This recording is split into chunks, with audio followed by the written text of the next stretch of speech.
read your thoughts.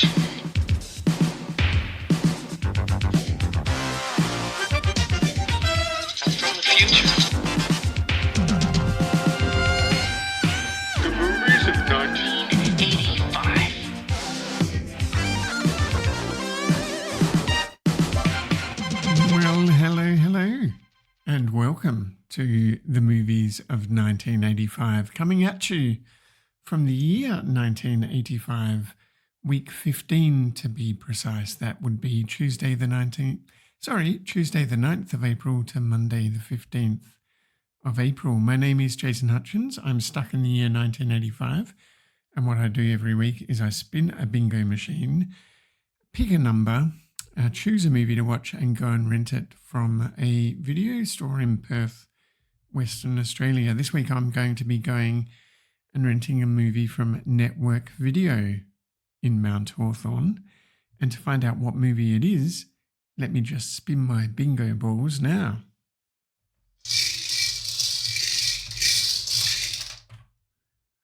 And the number this week is number 3030. So let me just press play on tape and load up my Commodore 64 and see what the spreadsheet says.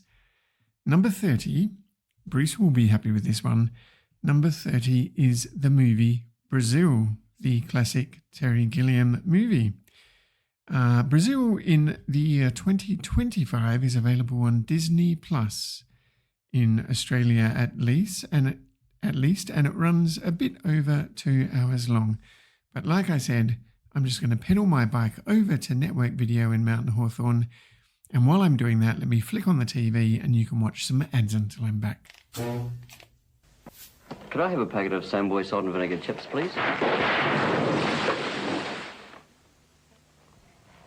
Could you maybe make that a packet of chicken-flavoured chips? Look, why don't you make that a packet of cheese and onion, please? Okay, I'm back. Let me just pop this in. A packet of Samboy barbecue. Oh, no. Samboy, the flavour really I'll hits you. pause it right here. And before we watch the movie, let me just check out the cover of this video cassette. I really like this cover. So on the front, we've got Brazil in neon pink and blue writing, the title of the movie. Underneath that is a big wall of filing cabinets. And bursting out of one of the filing cabinets is a youthful looking person in like a silver robotic suit with white feathery wings attached, like flying upwards and looking a bit like Icarus, I suppose. Underneath it says starring Jonathan Pryce, Robert De Niro, Catherine Helmond, Ian Holm, Bob Hoskins, Michael Palin, Ian Richardson, Peter Vaughan and Kim Greist.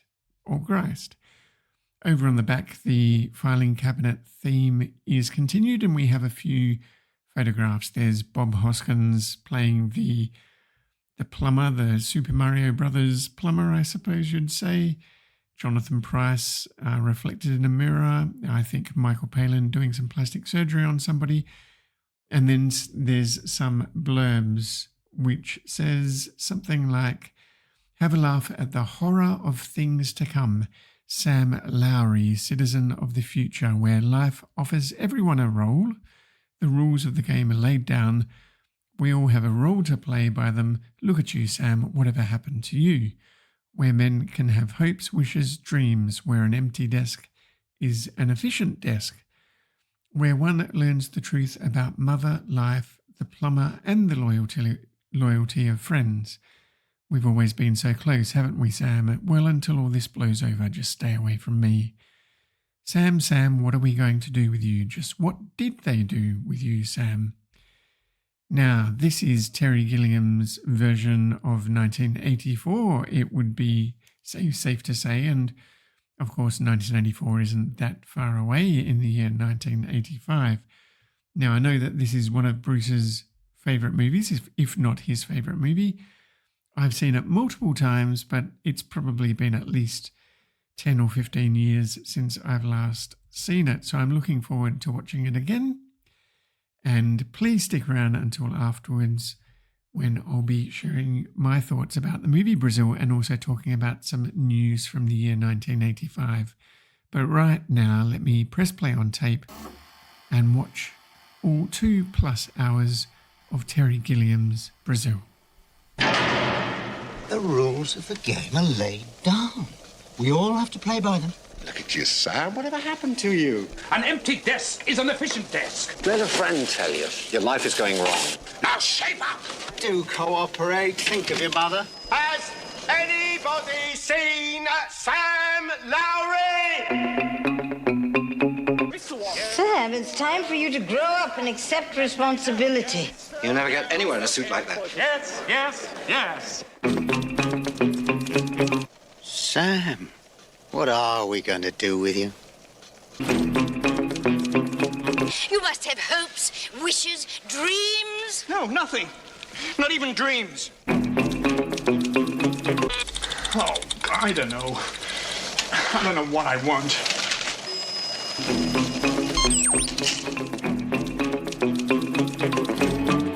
You won't believe this. I know it's going to sound incredible, but I've been dreaming about you.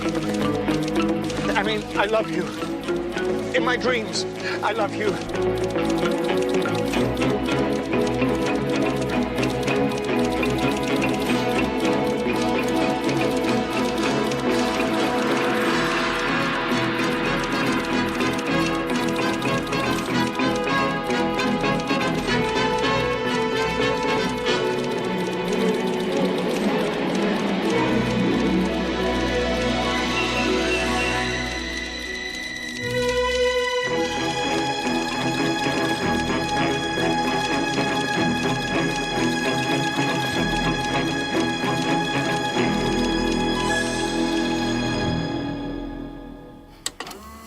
Wow. This is a classic movie. This is so good. It's 5 stars from me, a definite Mintox. Please see this movie if you've never seen it before. I'd forgotten how good it is. In fact, and I know Bruce has always said that it's his favourite movie, and I think that we had a movie night a while ago where we watched it and it sort of didn't land quite as well back then as I was hoping, perhaps because Dana doesn't really like this movie that much, mostly because of what happens to Buttle in the movie. So he gets killed, he dies. So his wife is mourning him throughout the movie, and if you sort of latch onto that a bit too much, then it's hard to enjoy the satire, I suppose. But on the rewatch, it is just so good. Now, I said that the plastic surgeon on the cover was Michael Palin. It's not. It's Jim Broadbent in a very funny sort of cameo, I think you'd say. Michael Palin has another very important role as Jack, I think his name is. Anyway, the first thing I'll do is go through the first 10 or 15 minutes of this movie, and I think I've been doing this every podcast, and I reckon it's a measure of how good a movie is that you can just get the story pretty much straight off the bat. And that's the case with Brazil. So none of these extended credit sequences that we've seen in all the other 1985 movies. A title at the beginning, 8:49 p.m, somewhere in the 20th century. And we cut to Essential Services ad on TV about replacing your old-fashioned ducts. So there's ducts all over this movie. The camera zooms out to reveal that it's a storefront with a lot of TVs on display showing this same ad about replacing your ducts. But then the whole storefront explodes in an act of terrorism. And I feel like I've seen that image quite a few times in different movies. A storefront of TVs playing something and then exploding. Maybe in V for Vendetta, maybe in some other movie, I'm not sure. So maybe, that would be an interesting thing to discuss. As soon as the explosion happens, cut straight to Brazil, the word Brazil in bright neon blue and pink, like real neon tubes.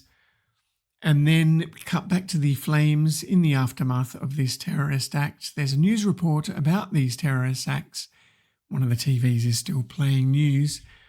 And the man being interviewed, maybe he's the head of Central Services or something, he's saying it's bad sportsmanship on the part of these terrorists. They should play the game and follow the rules. We cut to an office worker watching this report on TV as teletypes type away and ticker tapes buzz around. And there's a fly on the ceiling that he swats with a rolled up magazine that falls into the teletype. And we see this teletype printing names, and it's printing Tuttle, Tuttle, Tuttle, and then the dead fly on the page, and the name changes to Buttle, and then back to Tuttle. So there's been some mix-up between Tuttle and Buttle. Now, this is really only in the first 1 or 2 minutes. So straight away we know what's going on with this movie. We cut now to the interior of Buttle's apartment, and it's Christmas tree and everything like that. The mum's reading A Christmas Carol to the kids. There's noise from the apartment upstairs where a young woman is watching a Marx Brothers movie or something like that while she's taking a bath, sort of in a very sort of dystopian bath with grey water and, looking pretty dirty. And are there intruders at the door? Who knows? But suddenly a hole is sawed through her floor into the roof of the apartment below, and these riot police enter the Buttle residence by a temporary fireman pole, and the husband is abducted. He is Buttle, of course, and Arthur Dent from Hitchhiker's Guide to the Galaxy appears in a bowling hat, leather gloves and umbrella, looking a little bit like a British Nazi, I suppose.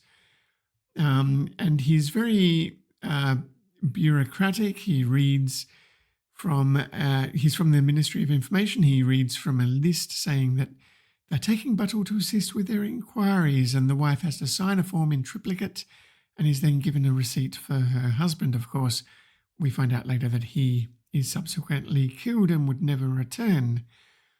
We hear at this moment the start of the Brazil song. Now, an interesting thing about this movie, why is it called Brazil? And it's because of the soundtrack. This song that plays throughout the movie is called Brazil.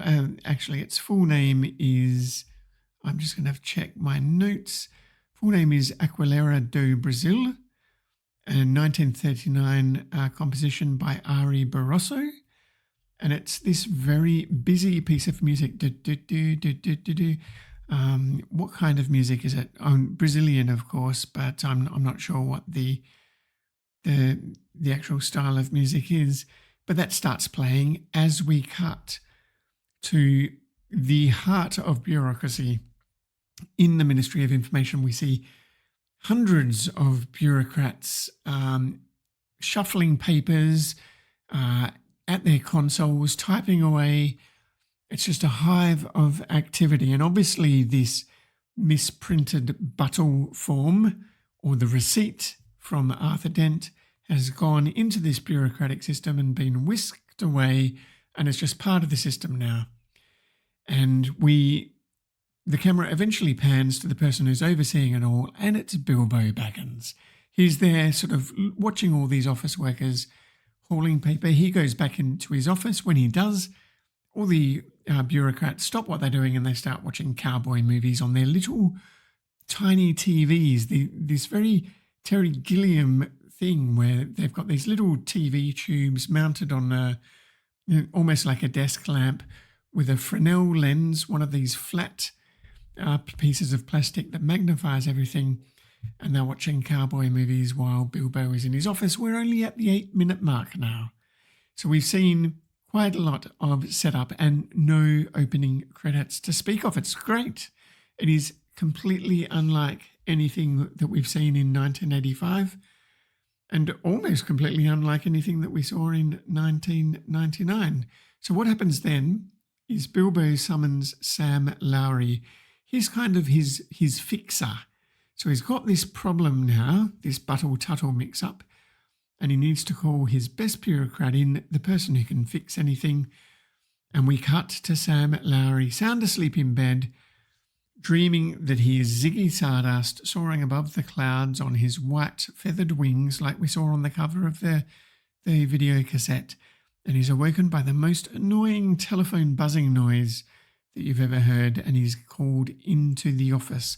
Now, he wakes up in his Blade Runner-esque, and this movie overlaps quite a lot with Blade Runner, which was 1982 or something like that, I think. It is kind of Gilliam's version of that in some sense. So Sam Lowry wakes up in his fully automated apartment where nothing quite works. The coffee machine and the toaster and all that sort of stuff, they don't work as advertised. So he doesn't really get a very good breakfast, but he hurries off to the ministry and enters this big foyer of the Department of Information, or whatever it's called, that looks like it's straight out of the movie Metropolis, with this large golden statue and steam robots cleaning the floor, connected by these big ducts to their source of steam, I suppose. And that's where he meets Michael Palin, his colleague Jack, who tells him that he's ascended to security level 5 and that Sam shouldn't waste his time because he's a bit of a nobody and he's stuck in a dead-end job where it's impossible to be noticed. But Sam, of course, thinks being stuck in a job where you aren't noticed is exactly where he wants to be. Now, he sees on the monitor, Sam, that is, he sees the girl from the bath who happens to have entered the the Ministry of Information to report a wrongful arrest. And this is where we see our first encounter with the bureaucracy. She goes up to the man from Allo to report the wrongful arrest, and she's sadly informed that your wrongful arrest form needs to be stamped by the information or the Department of Information Adjustment first. So that's where we see the bureaucracy, and that's the first 15 minutes. And it's so great. It's so great at this point. Fantastic performances, brilliant props and sets. And it's just taken off at a frenetic pace with this music playing around to the beat of this music. So this is Terry Gilliam's version of 1984, and he claims that he'd never read the book, but I'm sure that he saw the movie, which was out the previous year. I'm sure that he saw the ad directed by another British director, the director of Blade Runner. What's his name? You know who I'm talking about. And also, just a couple of years before, Terry Gilliam had made a short movie called The Crimson Permanent Assurance, which is about rival bands of accountants who are working in office buildings with these big filing cabinets, exactly like on the cover of the videotape that I was talking about before playing you the trailer. And they basically become pirates, and their buildings become pirate ships. So all of this was going around in his head. Apparently, he then went to a very dreary English beach when it was grey and raining, and there was a guy sitting on a beach towel on the beach with his little portable radio. And what should be playing on this portable radio but Brazil, the theme from this movie, this very upbeat, happy, sunny theme. And that just, like, Gilliam just looked at this and it was just this juxtaposition of the dreary English beach side with this music, and I think inspiration struck at this point. So it really combines all sorts of aesthetics, this movie. It won a BAFTA for Best Production Design for cinematographer Roger Pratt. I think it draws a lot from German Expressionism and from movies like I mentioned before, Metropolis. And it really is, to me, the first modern steampunk movie as well. Now, we can look back at Blade Runner and say that Blade Runner was maybe the first modern cyberpunk movie. Cyberpunk, of course, the term cyberpunk had been coined maybe in the early 80s, 1982 or thereabouts. And of course, we had the book, what's it called? Neuromancer, 1984. So that was cyberpunk. But the term steampunk hadn't been coined in 1985. It wasn't coined until 1987. But the sort of foundations of steampunk were put down by 19th century authors like Jules Verne and H.G. Wells, where it's like a combination of futurism, these futuristic technologies, but then mundane contemporary settings. And that's why Brazil, it's like this very futuristic society. They have robots and all sorts of things like that, but it's all set in this mid 20th century technology, like the 50s or something. So there's all ducts and steam and all sorts of things like that. Anyway, I think this movie is maybe a little bit underrated in terms of influence. I'm sure it had a lot of influence. It certainly had an influence on the Wachowskis, the directors, of course, of 1999's The Matrix. The Wachowskis pay homage to Brazil in their movie Jupiter Ascending, which has a whole sequence about the bureaucracy, which just goes through the same thing where someone's trying to get something done and they haven't got their form stamped correctly and things like that. And they go to all these different departments, and the final department that they go to, it's none other than Terry Gilliam, who's refusing to stamp their piece of paper. Anyway, so obviously I'm being very effusive about this movie. I think you should see it. Steampunk, of course. So the term was coined in 1987. For me, the quintessential novel, cyberpunk, it was Neuromancer by William Gibson in 1984. Steampunk, it was The Difference Engine by William Gibson in 1990. He co-authored that with Bruce Sterling. Now, there's some great sequences in this movie. Terry Gilliam, of course, did the animation and miniatures and things for Monty Python. The short movie that I mentioned before, the Crimson Permanent Assurance, was shown before The Meaning of Life, a Monty Python film.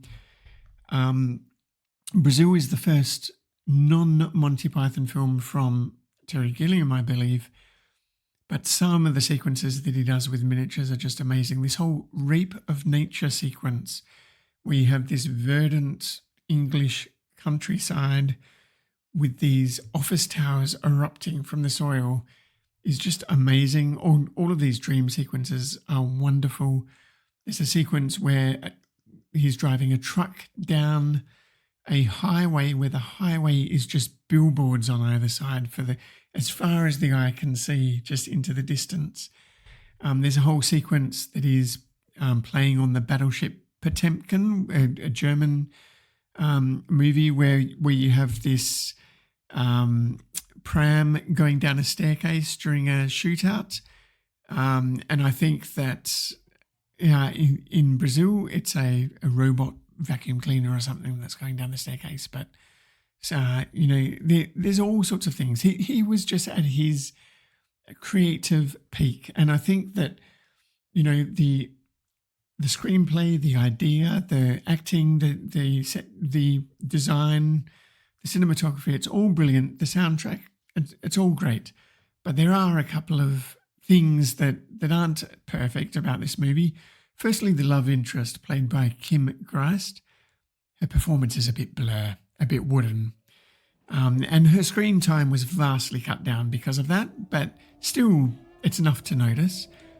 And also, this movie is maybe about 45 minutes or half an hour too long.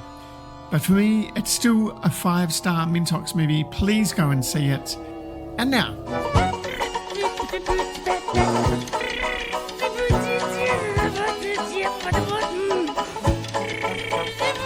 I'm driving along and I'm just singing my song. I'm in a news-free zone.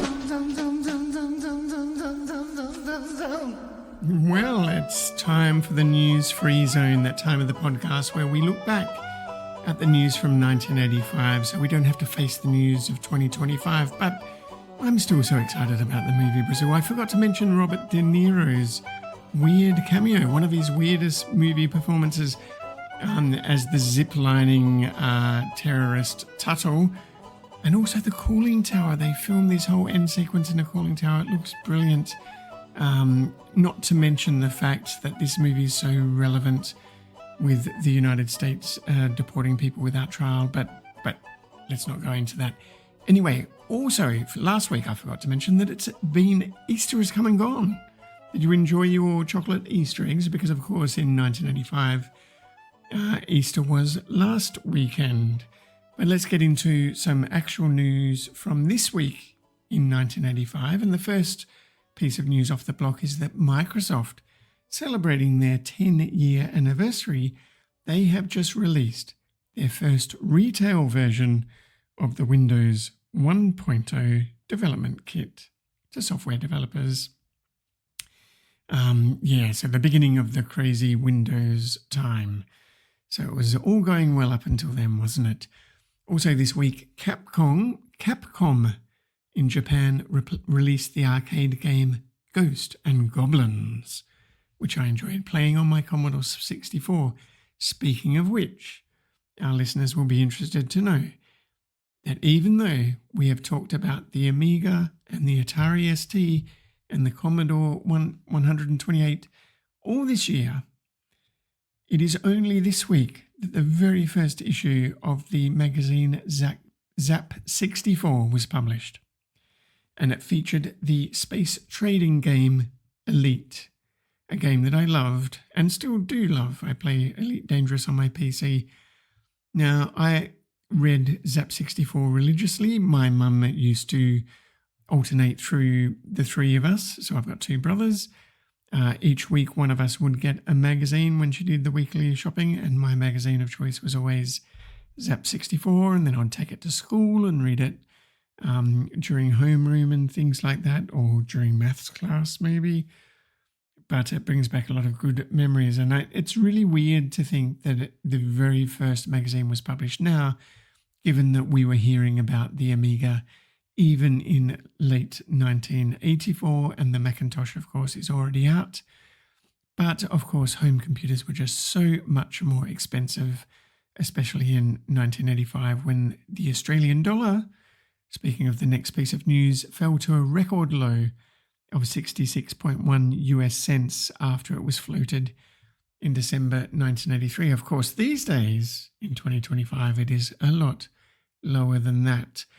Now, also this week, the Soviet Union celebrated Cosmonauts Day because it was the 24th anniversary of Yuri Gagarin's historic 1961 space flight, the very first human journey into space. This week, talking of space, scientists announced the discovery of a hole in the ozone layer over Antarctica. And that sort of led to the CFCs being abolished and all of that sort of stuff. But trust me, the sun is still hotter down here in Australia.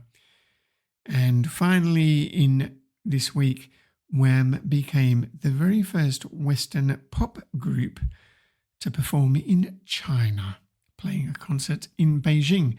Now, over to some Usenet news. So if you go to olduse.net in your web browser, you can read Usenet on a 40-year delay. And that's what I do all the time. It's kind of interesting to discover things, sort of this slow consumption of news. I find it very serendipitous. And Usenet, I suppose, is 1985's version of Reddit. Because yes, we did have the internet, and we did have the ability to phone up and talk to other people on computers and all sorts of things. So on Usenet this week, I discovered the very first piece of trolling that I can remember seeing for the last couple of years that I've been reading Usenet on a 40-year delay. And it was someone trolling, like saying some really horrible things. I won't go into it, but I think people have finally figured out how to anonymize their accounts. I've never really seen anyone anonymize their account before when they're posting to Usenet. Yes, so along with Windows 1.0, that's the beginning of the end, isn't it? Over on net.movies, people are talking about the very gruesome King David, which I'd never heard of before, but it's a Bruce Beresford biblical movie with Richard Gere and Edward Woodward.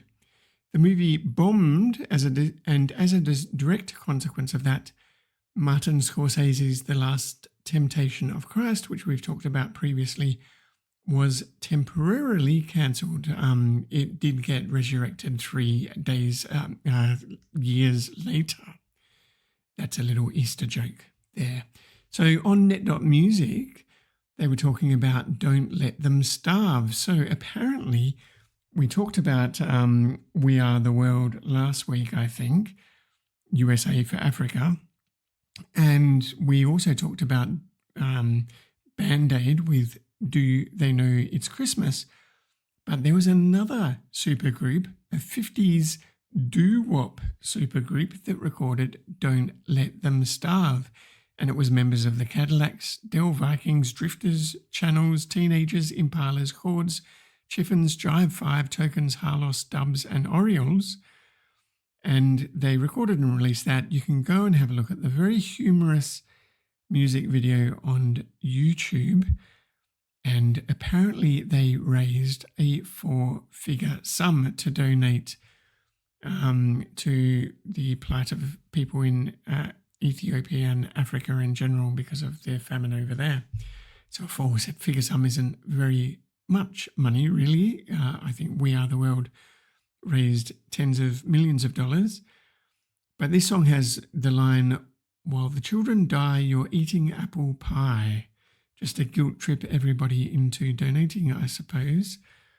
But while watching that on YouTube, I also got a recommendation to watch a heavy metal version by a supergroup called Hearing Aid, which was all of the big hair bands, and their song was called We're Stars, and it is also cringeworthy to watch, and especially because the members of Spinal Tap are uncomfortably present in this video. I mean, it's a very serious topic. They're a parody band. They appear in this music video very seriously, in character, but taking it very seriously and not at all making a joke of it. And also, of course, because it's all these big hair rock bands, the guitar solo goes on for about 15 minutes and every single guitarist from all of those bands has to have a turn playing in the guitar solo. And then after watching that one, I got recommended another supergroup called Swedish Metal Aid, which was a supergroup formed by, gathered together by the lead singer of Europe, who also wrote the song, called Give a Helping Hand. And, and they are all these identical looking Swedish rockers who don't really sing that well. It's kind of like watching a karaoke performance. Quite a weird song, but all three of these are worth watching on YouTube if you want to have a bit of a chuckle at what the music industry was doing to, you know, good on them to raise money to donate to charity and so forth. But yeah, it's kind of, in retrospect, it's quite funny. Finally, on net.sf lovers, science fiction lovers, someone posted about a comic that they've got called Shatter, which was the very first computerized comic, which means it was created on a computer. Now, it's still a traditional comic in the sense that it's all printed on paper and you would buy it in a comic store. It's not something that was distributed on a computer, but they actually drew it all on a Mac using Mac Paint and Full Paint, and then printing it out on an Apple image writer and then hand colouring the printout and then transferring it to be printed as a normal comic. So I found that, like, I'd never known about that, but that was kind of interesting as well. And that's all the news from the year 1985. I hope you enjoyed this podcast. Don't forget to tune in next week to find out what the next movie on the list will be. And until then, please don't forget to rewind.